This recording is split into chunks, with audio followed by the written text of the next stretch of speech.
বৃষ্টির দাপটে ভেস্তে গেল ম্যাচ। ভারত বনাম অস্ট্রেলিয়া টি-20 সিরিজ শুরু হলো বুধবার থেকে, কিন্তু 5 ম্যাচের সিরিজের প্রথম টি-20 ম্যাচটি আম্পায়াররা পরিত্যক্ত ঘোষণা করলেন।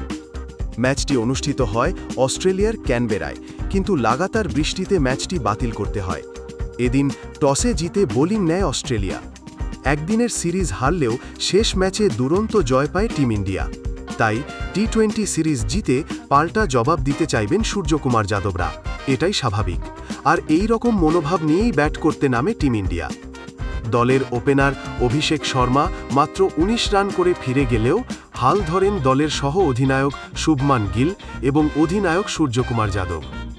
গিল খেলেন 20 বলে 37 রানের ঝোড়ো ইনিংস, স্ট্রাইক রেট 185। তার ইনিংসে ছিল 4টি 4 এবং 1টি 6। অপরদিকে সূর্যের সংগ্রহে 24 বলে 39 রান, স্ট্রাইক রেট 162.50 এবং তার ইনিংসে ছিল 3টি 4 এবং 2টি 6। ভারতের স্কোর যখন 9.4 ওভারে 1 উইকেট হারিয়ে 97 রান, তখন বৃষ্টি নামে। এরপর সেই বৃষ্টির তীব্রতা ক্রমশ বৃদ্ধি পাওয়ায় আর ম্যাচ শুরু করা যায়নি।